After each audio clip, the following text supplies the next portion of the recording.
Hallo und damit herzlich willkommen zu einem neuen KI-Kampf-Video hier auf meinem Kanal. Und wie ihr es wahrscheinlich hier schon sehen könnt, geht es heute mal wieder um den Nordian. Der war ja jetzt ein wenig inaktiv, war mal wieder auf Saufgelage unterwegs. Und ja, heute gegen den Effendi, eine Stufe 2 KI vom Crusader Pilaf, denn der Nordian, beziehungsweise der neue Nordian mit seiner neuen AIV, hatte noch nicht gegen den Effendi wieder gekämpft und ich möchte ein 1 vs 1 mit ihm starten. Den Grund dazu erfahrt ihr im Game, deswegen würde ich jetzt hier gar nicht lange rumschnacken. Wir starten hier mit 4000 Gold auf Beatos Stream, einer Map vom guten Denos, und dann legen wir auch los. Bis gleich.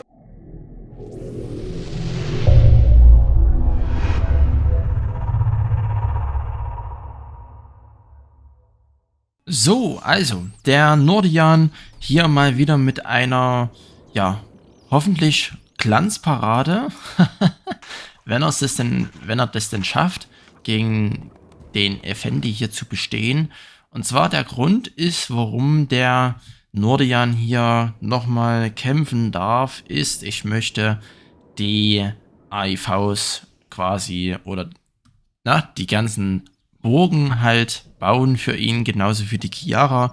Und da möchte ich einfach nochmal hier den jetzigen Zustand quasi zeigen. Das ist quasi eine Burg, die nehme ich als Grundlage mit dann entsprechenden Anpassungen, zum Beispiel, dass hier die Außenwirtschaft noch, oder die ganze Wirtschaft eigentlich noch ein bisschen auf die Außenburg verteilt wird. Ich will auch versuchen, dass man es hier wieder zu diesen kleinen Sack halt baut, weil ich das eigentlich ganz hübsch finde, wie auch beim Sheriff. Gut, da ist es halt ein bisschen übertrieben, aber naja gut, so ein bisschen kann man es ja machen. Vielleicht noch ein bisschen kleiner, nicht so ausufernd. Dann vielleicht noch den Burggraben hier noch ein wenig rumziehen, an den Mauern hier entlang oder hier an der Front. So ein bisschen, nicht bei den Torhäusern, also ich will keine Zugbrücke reinbauen, aber dass es halt noch ein wenig mehr auf Burggraben geht, denn er ist ja ein Wikinger und die sind ja damals auch sehr viel mit ihren Langboden lang gedümpelt da quasi. Jetzt kommt hier der Effendi schon raus. Mal schauen, was er hier damit machen kann. Ich denke nicht so viel, weil die ersten Angriffe sind natürlich nicht so schwierig abzuwehren, vor allem weil auch nur 2 arabische Schwertkämpfer mit dazu sind. Hier kommen gerade Raids vom Nordian raus, die ein wenig rumlaufen, wahrscheinlich hier zu dem Steinbruch oder zu der Eisenmine. Oder auch nicht, die laufen nämlich sonst wohin. Genau, aber dass dann hier der zweite Ring quasi, oder der angedeutete zweite Ring noch ein wenig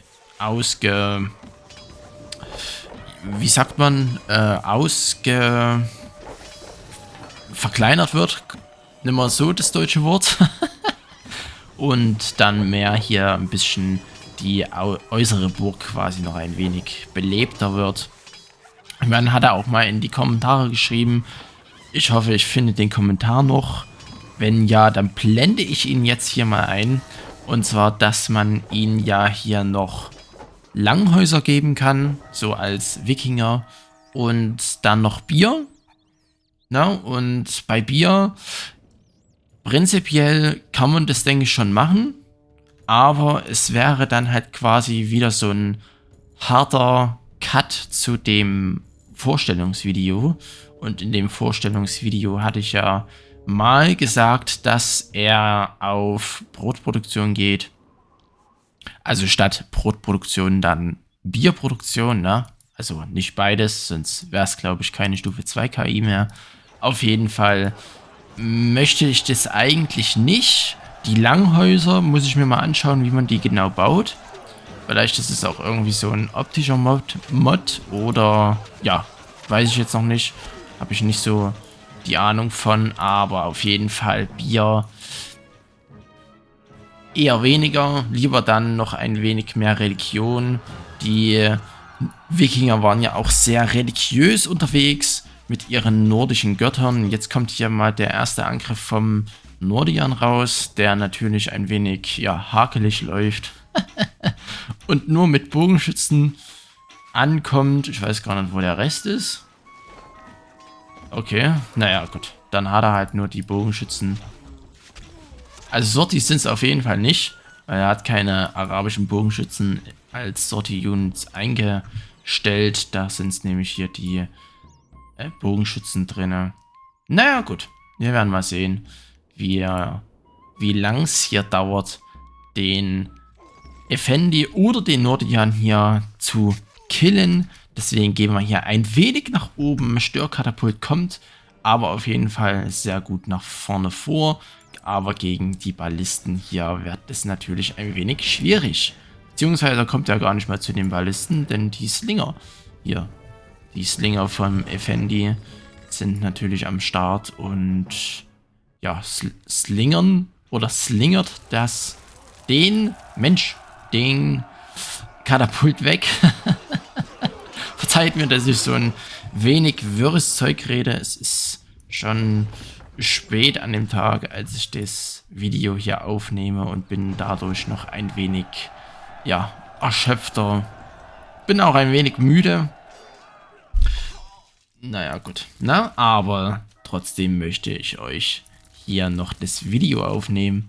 Eigentlich sollte das Video auch schon eher kommen, quasi an dem Sonntag, als das Chiara-Video online gekommen ist. Da hatte ich es aber leider nicht mehr geschafft, das aufzunehmen und zu schneiden. Deswegen kommt es heute. Und ja, ist aber, denke ich, auch gar nicht mal so schlimm. Ja, hier die ganzen, ich denke, die Ballisten hier vor allem sind sehr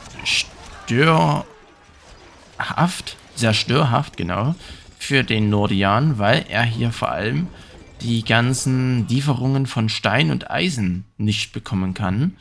Ja, und es geht hier immer weiter mit dem Ackermatch. Mal ein paar mehr Pikiniere am Start, aber sehr wenige arabische Schwertkämpfer. Da oben war noch gerade einer. Und er hat natürlich auch einen... Achso, nee, stimmt. Er hat ja gar keinen negativen Angstfaktor mehr. Er ist ja eine neutrale KI jetzt. Weil das... Ja, ich wollte halt einfach noch eine neutrale KI haben. Und jetzt kann ich hier mir mal das angucken. Das sind hier nur... Ja, das ist ein niedriger Ball.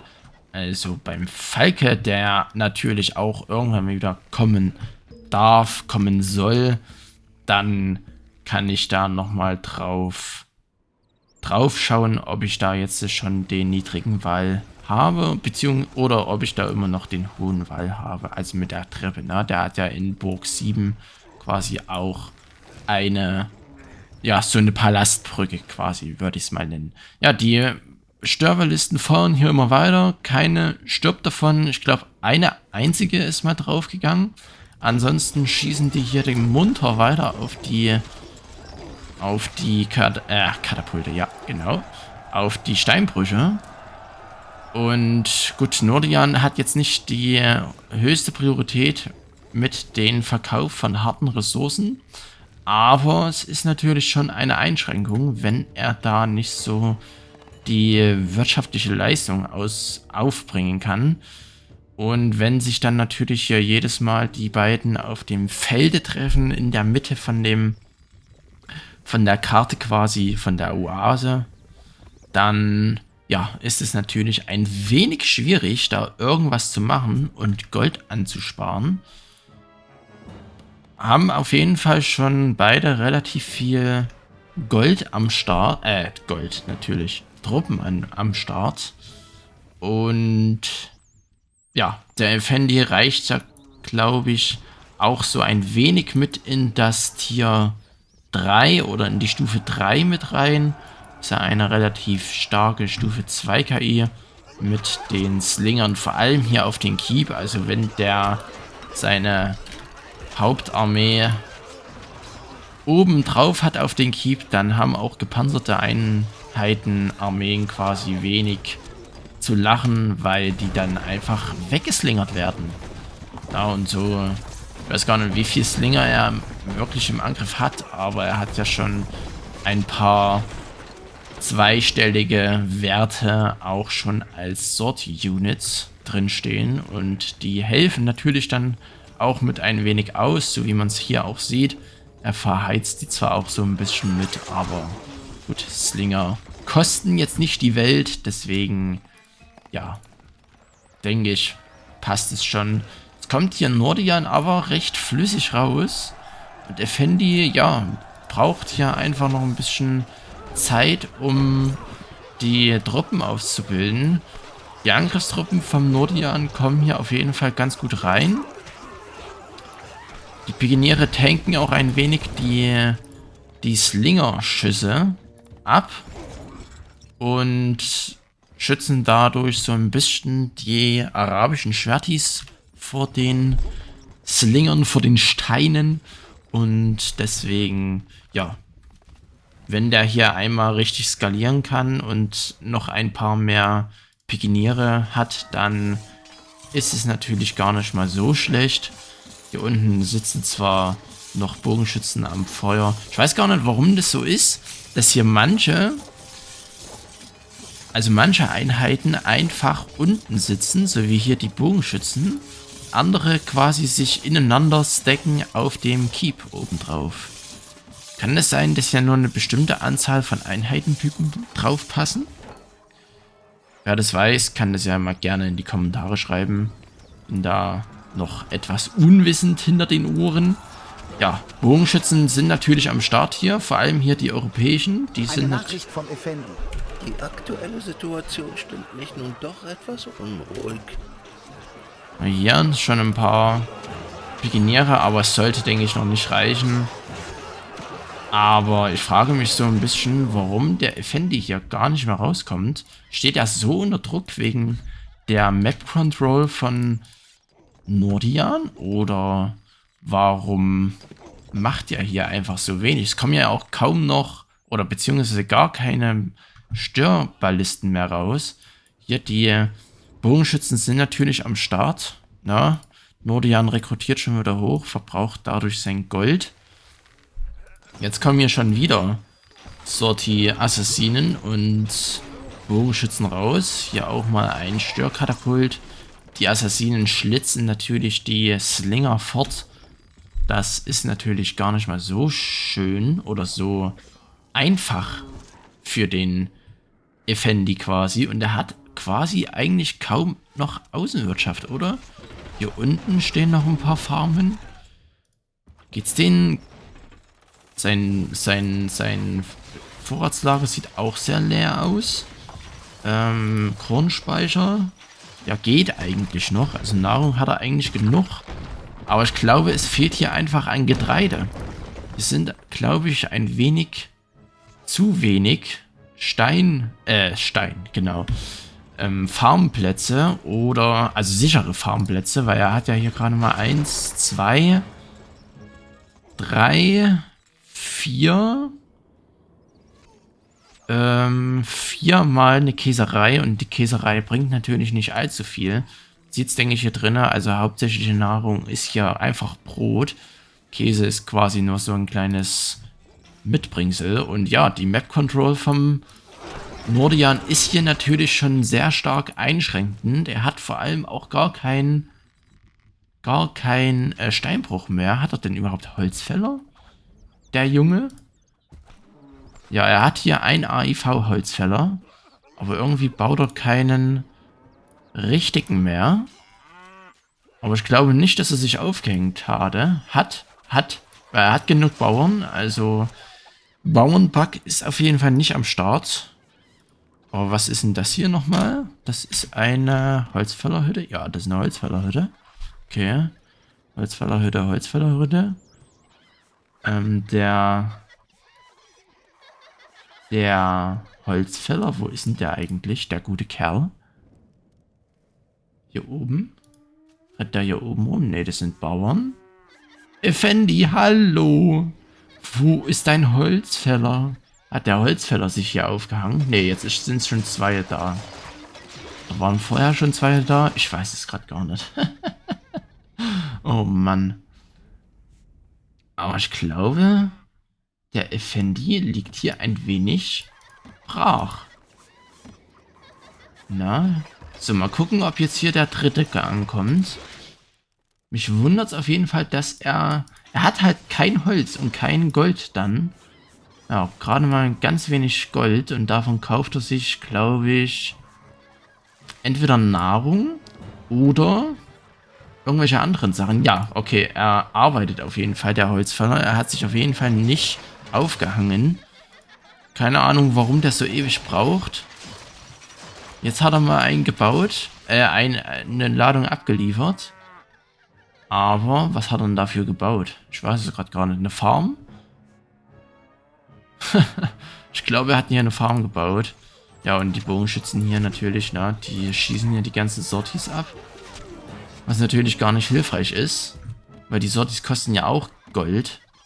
Und das Gold braucht er einfach, um, ja, er hat sich, glaube ich, so ein bisschen selber aufgehangen, weil er einfach so viele Sorties ausgebildet hat und die dann auch gleichzeitig wieder verloren hat. Er schickt ja hier immer weiter wieder die Sorties raus. Und die machen ja eigentlich quasi nicht sehr viel. Hier kommen schon wieder welche raus. Ja, also die machen nicht sonderlich viel. Aber hier oben... Die aktuelle Situation stimmt mich nun doch etwas unruhig. Die Pikeniere waren ja am Anfang ein wenig kernverwirrt. Slinger sind auf jeden Fall noch am Start. Aber ich denke, das ist ja gelaufen gegen den... oder für den Effendi. Wenn man hier mal erwischen würde... Obwohl... Nee, okay, ich hab's zu schnell entschieden. Fendi kommt hier dennoch noch ganz gut weg. Er hat immer noch 290 Truppen hier am Start. Oh Mann. Ja, aber er baut nicht mehr wirklich viel. Doch, jetzt hat er mal einen Steinbruch gebaut gehabt. Es sind auf jeden Fall Arbeiter hingelaufen. Aber ja, die Bogenschützen sind ja natürlich schon arg im Vorteil gegen den Slingern.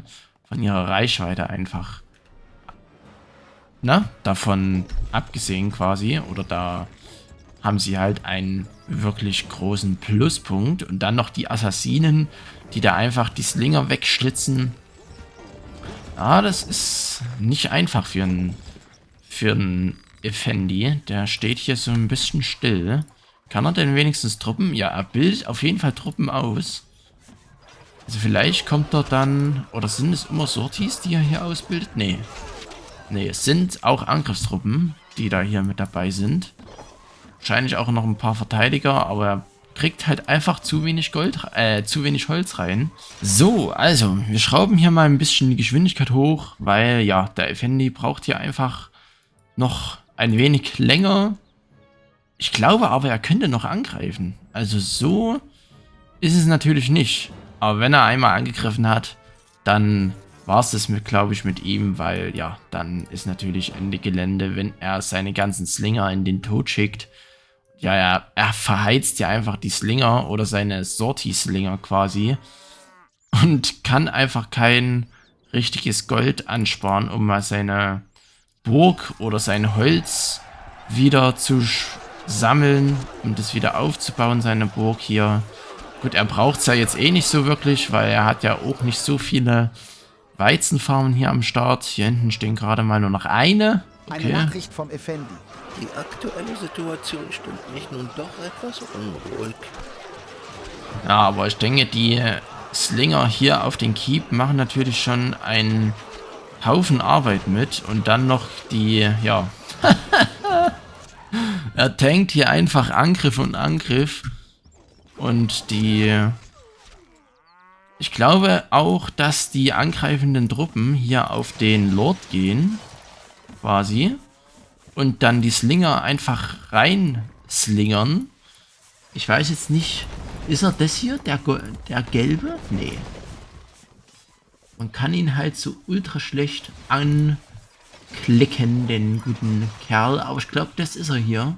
Hat ja auf jeden Fall, denke ich, schon ein wenig Leben verloren. Hat kein volles grünes Leben mehr.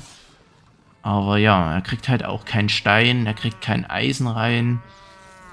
Er ist quasi von seiner Außenwirtschaft komplett abgeschnitten. Und er hat er hat nur einen einzigen...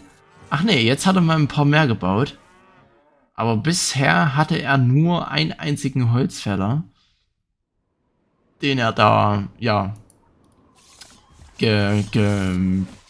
losgeschickt hat, um neues Holz zu hacken. Jetzt sind hier auf jeden Fall mal ein paar mehr gebaut worden. Oder vielleicht habe ich die auch einfach nur gesehen, aber ich denke eigentlich nicht. Hier hinten steht jetzt auch endlich mal wieder eine Eisenmine. Und hier mal, also, weiß ich nicht. Jetzt läuft er auf einmal wieder ganz gut an. Weiß nicht, was das für eine Durststrecke war. Auf jeden Fall hat seine Angriffsarmee hier schon ganz gute Arbeit geleistet, dass er da nicht komplett leer gelaufen ist. Weil er hat ja hier immer noch Truppen am Start, aber er konnte halt bisher nicht skalieren und der Nordian hier umso besser. Man sieht es, denke ich, auch hier. Pikiniere und arabische Schwertkämpfer sind auf jeden Fall am Start, aber die Burg ist wieder geschlossen. Aber hier ist jetzt offen. Oha. Die aktuelle Situation stimmt mich nun doch etwas unruhig. Ja, kam wieder auf den Keep und der Lord hat, dass man den immer so schwierig anklicken kann.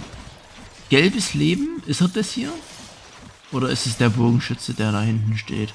Dadurch, dass er hier auch ein wenig weit vorne steht, tankt er zwar die ganzen Pikiniere weg, aber er kriegt halt trotzdem Schaden und Effendi hat, glaube ich, auch gar keinen Heiler. Ja, und jetzt hat er wieder keinen Holzfäller. Hier hinten steht mal noch einer. Der Holzfäller hier ist jetzt auch weg. Eieiei, Effendi, du mit deinen Holzfällern. Mensch, es hat doch gerade so gut geklappt. Die Holzfäller hinten vom Nordian, die sind ja einfach bis hier vorne schon hingebaut. Er hat schon wieder nur einen einzigen Holzfäller, der jetzt vielleicht mal ein wenig mehr machen kann, obwohl... Okay, er wurde nicht abgeschossen. Bau doch ein paar mehr Holzfäller, Junge, du brauchst die. Ne, er baut lieber Weizenfarmen, die er einfach nicht benutzen kann, weil die einfach so schnell sterben, die Bauern da drauf. Auch hier eine Käserei wieder. Jetzt hat er mal hier einen Holzfäller noch, aber der stirbt auch. Hier hat er jetzt mal eine Eisenmine. Hat er einen Steinbruch? Nö, seinen sicheren Steinbruchspot hat er auch nicht belegt. Ach Mensch. Effendi, was ist noch mit dir los? Verheizt, aber er greift halt aber auch nicht an. Ich weiß gar nicht, wie viele Truppen er braucht, damit er mal wieder angreift. Damit auch einfach mal die ganzen Slinger hier vom Keep runterkommen. Nordian schon an die 500 Truppen hier. Effendi, ich weiß gar nicht, was der für eine Attack for Space hat. Aber jetzt denke ich auch nicht so eine immens hohe. Hat auf jeden Fall hier immer noch den Weak Spot an der Burg. Dadurch kann jetzt Nordian einfach reinmarschieren und die Position oder die Stelle hier ist auf jeden Fall nicht so schwierig. Oder die Pikiniere rennen einfach sonst wohin, okay. Wie... Die aktuelle Situation stimmt mich nun doch etwas unruhig. Wie als wenn die ganzen Truppen hier einmal komplett am Keep vorbeilaufen müssen. Lord, wie geht's denn dem Lord? Die Truppen hatten ja noch 322. Dass man den Lord halt einfach so schlecht findet, ne? Oder ist das der Lord? Nee. Nee, das ist... Ja. Also wir kennen wahrscheinlich jetzt den Spruch, wenn sich Effendi hier bedroht fühlt, in- und auswendig. Das ist, glaube ich, der Lord, oder? Hier, mit dem roten Leben. Kann das sein? Oder mit dem... Ach, ich weiß es halt nicht. Kann man halt so schlecht anklicken. Hallo? Oder ist es das? Ach komm. Ich lasse es einfach laufen. Und dann schauen wir einfach mal, wie lang hier der Nordian noch braucht. Aber Effendi kriegt sich halt auch immer wieder erholt mit seinen Angriffstruppen. Ich hoffe ja irgendwann mal, dass Effendi hier nochmal angreift. Um halt den ganzen Slingern mal, ja, sich zu entledigen.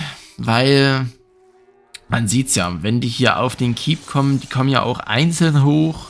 Zwar in relativ nahen Abständen, aber ja, die kommen trotzdem immerhin einzeln hoch. Jetzt hat er mal wieder ein paar Steinbrüche hier am Sport, ja, am Start und kann sich jetzt endlich mal wieder komplett aufbauen und auch hier das Loch quasi in seiner Burg schließen. Vielleicht, Effendi, komm, greif an. Greif an, mein Junge. Nordian braucht jetzt über 500 Truppen. Ja, jetzt. Es hat so wenig gefehlt immer. Ich glaube, das waren, nur etwas weniger als 10 Angriffstruppen, bis er mal hier angegriffen hat. Oder zum Angriff geblasen hat, quasi, wenn man es so nimmt. Aber er hat halt immer noch ultra wenig arabische Schwertis. Oh, hier aber Feuerballisten. Und es brennt. Nordian, es brennt. Löscht das Feuer. Hat auf jeden Fall... Och nee. Och nee. Jetzt kommt's doch bis zum Pennerhof. Oh Mann. Da sind gerade ordentlich die arabischen Bogenschützen verbrannt. Eieiei. War es das jetzt hier? Ist es jetzt denn... Nee, der Effendi, jetzt hat er sich mal zurückgezogen. Eieiei. Geht doch länger als ich dachte, der Kampf. Hätte ich jetzt nicht gedacht, dass es so lang geht. Aber Nordian hat auf jeden Fall nicht so das Problem mit dem Holz. Ja. Jetzt hat er... Und er hat auf jeden Fall noch einen Steinbruch. Hier oben steht noch ein Steinbruch. Feuerballisten sind hier wieder am Start. Ja, jetzt auf einmal läuft Effendi wieder. Also, was der die ganze Zeit gemacht hat, weiß ich nicht. Er kommt, glaube ich, auch gleich schon wieder raus. Mit dem nächsten Angriff. Ja, da ist er. Wenn man vom Teufel spricht, dann kommt er. Ja, die Feuerballisten sind natürlich mies. Wenn hier einmal die Burg offen ist, dann können die natürlich reinschießen und den ganzen... Ja, hier, ne? Die ganze Burg anzünden. Ach Mensch, er brennt schon wieder. Ist es jetzt ernsthaft so, dass Effendi sich hier doch noch den Sieg holt? Weil die Burg vom Nordian liegt hier in Schutt und Asche. Das gibt's nicht. Das gibt's nicht. Er tankt hier einfach mindestens, ja, wenn 10, naja, nicht 10, aber 5 Angriffe sind es mindestens gewesen. Vom Nordian weg. Und es brennt wieder. Er hat ja Brunnen. Er hat an sich richtig viele Brunnen, aber die sind wahrscheinlich hier auch weg. Ja, jetzt geht's hier schon an den Kragen von den Angriffstruppen vom Nordian. Ich glaube, Nordian liegt hier völlig blank. Er hat keinen Kornspeicher mehr. Die ganzen... Ach Gott. Das gibt's nicht. Also, hä? Hä? Ich komme darauf nicht klar. Wie geht sowas? Wie geht sowas? Also, wie... Alter, Junge, ich komme darauf nicht klar. Hä? Effendi, was machst du bitte? Er tankt hier einfach so viele Angriffe weg, um dann doch sich den Kill hier oder den Sieg hier noch zu schnappen. Vor allem hier die Slinger. Oh nee, das sieht ja so geil aus. Oh Mann. 242 Truppen hat er noch. Der Nordian. Jetzt kommen hier auf jeden Fall die arabischen Schwertkämpfer vor. Jetzt ist hier offen. Jetzt kommen hier noch die arabischen Bogis vor. Ja, aber Nordian verliert hier ordentlich Truppen. Eieieiei. Und die Ballisten schießen und schießen und schießen immer weiter drauf. Ach du Heilige, dass Effendi einfach das Spiel so hardcore drehen konnte. Ich hatte das wirklich abgeschrieben für ihn. Und jetzt schaut euch an, er hat quasi die 180-Grad-Wende gemacht. Einmal komplett das Blatt gedreht. Nordian hat nichts mehr hat er. Er hat kaum noch Gold, beziehungsweise ultra wenig, wovon er wahrscheinlich nur noch Nahrung kauft. Wenn überhaupt. Aber, ja, jetzt schießen hier die Ballisten noch die restlichen Bogenschützen weg. Oder zumindest die eine. Jetzt brennt es hier auch wieder. Jetzt geht's mal flöten und da kommen schon wieder die nächsten 3. Ach du heilige Scheiße. Also Freunde, bei aller Liebe hätte ich das einfach nicht für möglich gehalten. Ja, er hat keine Beliebtheit mehr. Er hat zwar hier ordentlich Korn am Start, also Getreide, ne, aber er hat kein Holz, kein Gold, kein gar nichts. Die letzten Gebäude brennen jetzt noch ab. Ja, hier der eine Holzfäller rennt hier noch um sein Leben, aber wird wahrscheinlich auch bald abgeschossen. Oh Mann. Aber ja, sie hatten ja immer einen Holzfäller, weil der erste Holzfäller ist ja, glaube ich, kostenlos, wenn man nicht das Holz hat. Ja, er baut wenigstens die Priorisierung so, dass er auf jeden Fall die Holzfäller zuerst baut, anstatt hier irgendwelche Farmen oder so. Er hat ja an sich noch eine Farm. Jetzt spawnen mal wieder ein paar Leute, aber die Beliebtheit droppt schon wieder unter 50. Deswegen, ja, Effendi, du echt gutes Genie hier, hast einfach komplett getankt mit den Slingern. Es ist wirklich unglaublich, was er hier geleistet hat. Also, jetzt kann man wahrscheinlich hier mal den Lord anklicken. Doch, es war doch nicht der Lord, den ich vorhin da hatte. Er hat hier noch volles Leben. Also, ja. Na, gut. Nordian schreitet hier jetzt zu Grabe. Er hat sich wacker geschlagen, aber Effendi hat einfach mit seinen immens vielen Slingern dann doch den Sieg davon getragen, weil die Slinger einfach so hardcore reingeschleudert haben gegen die Pikiniere und gegen die arabischen Schwertis. Es lebt, glaube ich, noch ein einziger arabischer Schwertkämpfer. Jo, da steht er. Oh Mann, könnte er jetzt sogar durch Sklaven sterben? Meine Brüder, es ist unser Schicksal, heute hier zu kämpfen. Er stirbt durch Sklaven und Slinger. Eieiei. Ihr könnt uns zwar vernichten, doch unser Glaube wird weiterleben.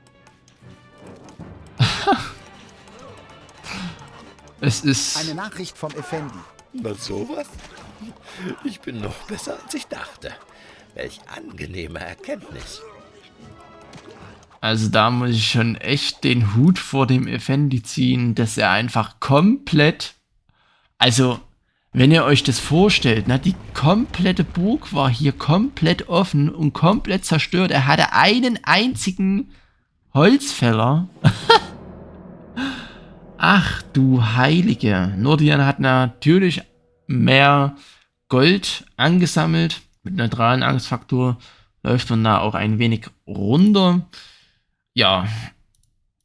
Aber Alter, ich komme da nicht drauf klar, ne? Effendi 5488 Truppen.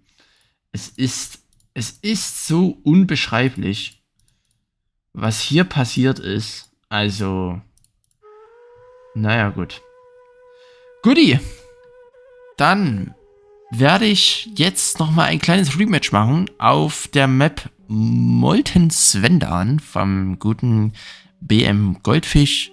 Ich stelle das mal alles fix ein, dann starten wir sofort rein, gehen auch mit der Geschwindigkeit sofort auf die höchste. Und dann schauen wir mal vielleicht, ob Nordian doch nochmal ein Quäntchen Glück hat. So, ich habe das jetzt erstmal so eingestellt. Ich glaube nämlich, das ist noch die alte Version von der Map, dass sie hier noch ein wenig zu groß ist für den oberen. Und da die Burg einfach vom Nordian größer ist als die von Effendi, mache ich das jetzt einfach mal so, dass Nordian oben ist und Effendi unten. Ich hoffe, das passt so. Ich hoffe, die können sich beide alle komplett gut aufbauen. Wir schauen uns das an. Bis gleich. So, hier mit der Geschwindigkeit schon stark nach oben gehen, weil den Anfang kennen wir jetzt schon. Effendi baut so ein bisschen nach links und rechts. Ja, der kann sich bequem aufbauen. Nordian demzufolge auch. Und da sehe ich jetzt keine großen Probleme, dass sich hier irgendjemand nicht wirklich aufbauen kann. Ich hoffe einfach mal, dass es jetzt nicht ganz so langatmig wird wie bei dem letzten Kampf. Vielleicht, wenn hier die ein oder anderen Spots anders sind, der Effendi ein wenig mehr Druck auf die Karte kriegt oder der Nordian ein wenig mehr machen kann und nicht immer gegen eine volle Slinger-Verteidigung rennen muss, dann könnte der Nordian hier schon, ja, etwas mehr oder etwas besser laufen. Wir werden sehen, wie es läuft. Na, auf jeden Fall Molten Svendan, ich hoffe, ich spreche das richtig aus, ist natürlich immerhin noch eine schöne Map. Hatte ich ja auch mal in meinem allerersten Livestream, glaube ich, ja doch, hatte ich die gespielt gegen den Richard. Jetzt kommt hier auch der erste Angriff vom Fendi raus, diesmal mit mehr arabischen Schwertkämpfern als beim ersten Match und hier auch gleich der Nordian. Ja, Nordian hat, glaube ich, große Schwächen gegen Belagerungsgeräte, da er einfach keine Ballisten hat, beziehungsweise auch keine Mangen. Dadurch kann er auch sehr schlecht hier Ballisten abschießen und dadurch auch die Ballisten nicht wirklich auf Arbeiter gehen. Also hier zum Beispiel auf den Holzfäller oder solche Sachen gehen auch keine Sortie-Units drauf. Außer sie rückt natürlich vor und dann kommt sie in die Reichweite der Bogenschützen, dann ist klar, ne? Aber sie greift hauptsächlich die Gebäude an, aber nicht die Bauern, also hier Holzfäller und so weiter. Und dann halt noch die feindlichen Einheiten. Ja, die Ballisten, 3 Stück sind es an der Zahl, sind natürlich schon sehr arg auf der Map. Jetzt sind es sogar noch mehr, wenn die Angriffsballisten noch mit dazukommen. Und er kriegt auf jeden Fall den Nordian so stark unter Druck gesetzt, dass einfach nichts von seinem Angriff mal irgendwie rauskommt. Eieiei. Eieiei. Ich sehe hier schwarz für die Nordian. Also Effendi, Leute, ich komme irgendwie immer noch nicht drauf klar, dass er das letzte Game so hardcore gedreht hat. Es ist unglaublich. Es ist einfach so unglaublich. Nur, Effendi hat sich, glaube ich, hier mit seinen Ballisten ein wenig aufgehangen. Naja, gut. Freunde, ich würde sagen, ich gehe in den Zeitraffer rein. Wir schauen einfach mal, wer hier dann den ein oder anderen Kill davon tragen kann. Beziehungsweise ist er nur einer. Na, deswegen sehen wir uns demnächst wieder. Also bis gleich.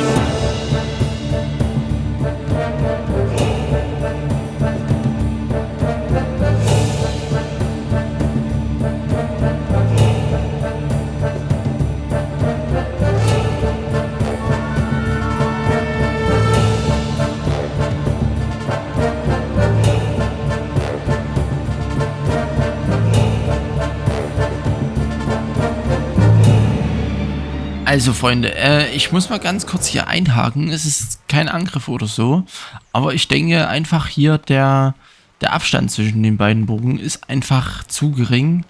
Dadurch hat man, glaube ich, wieder so einen etwas interessanten Sammelbug beim Effendi hier, weil sich vor allem seine Slinger, und die machen natürlich die hauptsächliche Armee aus, hier immer auf der Palastbrücke quasi sammeln.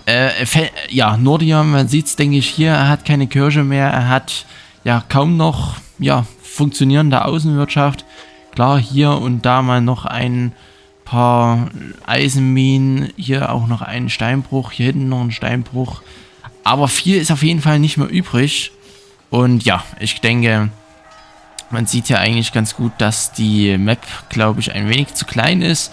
Ich glaube, das ist auf jeden Fall nicht die überarbeitete Version von der Map quasi. Und er brennt schon wieder.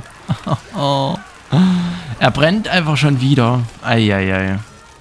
Dass halt sich einfach die Slinger hier aufhängen. Und deswegen skippe ich das jetzt einfach mal mit Hilfe eines Cuts und wir sehen uns gleich wieder. So, also das ist jetzt, glaube ich, der finale Angriff vom Effendi hier. Man sieht's, Nordion hat 75 Truppen. Auch wenn der Effendi hier unter leichten Sammelbugs steht. Eine Nachricht vom Nordion. Meine Brüder, es ist unser Schicksal, heute hier zu kämpfen. Der Nordion sollte jetzt, denke ich, hier zugrunde gehen. Er ist halt einfach trotzdem noch eine Glaskanone, was seine Verteidigung angeht. Und da helfen auch, ja, so viele Angriffsbogenschützen nicht, wenn er die nicht ausbilden kann. Jetzt ist hier gleich der Durchbruch, deswegen rücken auch gleich die ganzen Ankren, ja, Truppen vor. Jetzt kommen sie nämlich vor, Bogenschützen rücken vor und die machen aber nichts mehr, denn der Nordion fällt. Vom Nordion. Ihr könnt uns zwar vernichten, doch unser Glaube wird weiterleben. Eine Nachricht vom Effendi. Na sowas? Ich bin noch besser, als ich dachte. Welch angenehme Erkenntnis. Ja, größte Schwäche, wenn ich einmal zusammenfassen darf, ist einfach seine Verteidigung, dadurch er einfach sich nicht gegen, ja, Ballisten, Feuerballisten, Störkatapulte wehren kann. Die können halt einfach so gut die Verteidiger rausschießen, da, ja, macht er oder sieht er kein Land und deswegen ist er dann wahrscheinlich auch ein wenig sehr feueranfällig. Ich werde vielleicht mal noch ein paar Brunnen hinzufügen in den kommenden AIVs. Ansonsten gefällt er mir ansonsten ganz gut. Mit der Glaskanonigkeit ist er auch einfach sein Charakter, ne? So von Anfang an. Und deswegen, ja, ich bin trotzdem immer noch erstaunt, dass das letzte Match zu seiner Niederlage geführt hatte. Somit steht es jetzt 2:0 für den Effendi, was auf jeden Fall ultra interessant war. Auch wenn er jetzt in dem letzten Match quasi unter leichten Sammelproblemen gelegen hatte, aber er hat halt trotzdem eine so immense Kartendominanz gezeigt mit seinen Störballisten und mit seinen Angriffsballisten. Da war die Sammelschwierigkeit quasi, ja, nicht vorhanden. Es hat zwar ein bisschen länger gedauert, wenn das jetzt nicht so wäre, aber trotzdem, na, also wenn einmal der Nordion die Map Control verliert oder irgendwie nicht gedeckt wird durch andere KIs, er kämpft halt quasi mehr mit so aus der zweiten Reihe, hinter großen, dicken KIs quasi, hinter dem König Ludwig oder hinter der Chiara oder hinter dem Safar oder so, die einfach die Angriffe besser wegtanken können mit ihren turmmontierten Ballisten und so weiter. Dann kann er natürlich mit seinen Angriffstruppen gut tanken und vor allem auch mit seiner Wirtschaft. Na, aber wenn es im 1 vs 1 geht, dann ist es natürlich ein wenig schwieriger. Gut, ich hoffe, euch hat das Video und der KI-Kampf gefallen. Auch wenn es jetzt im zweiten Match nochmal ein wenig ja, schwieriger war, hoffe ich doch, dass es recht anschaulich war. Dann würde ich sagen, ich bedanke mich wie immer sehr herzlich für das Interesse an meinen Videos und übrigens vielen herzlichen Dank für 253 Abonnenten. Ich wollte eigentlich schon länger mal das 200 Abonnenten Special Video drehen, aber ich komme halt einfach nicht dazu und deswegen, oder nicht richtig dazu, na, deswegen wird es wahrscheinlich noch ein wenig dauern, aber bald wird es kommen. Deswegen, ja, vielen Dank fürs Zuschauen. Lasst es euch gut gehen. Habt eine wunderbare Woche. Bis dahin und tschüssi.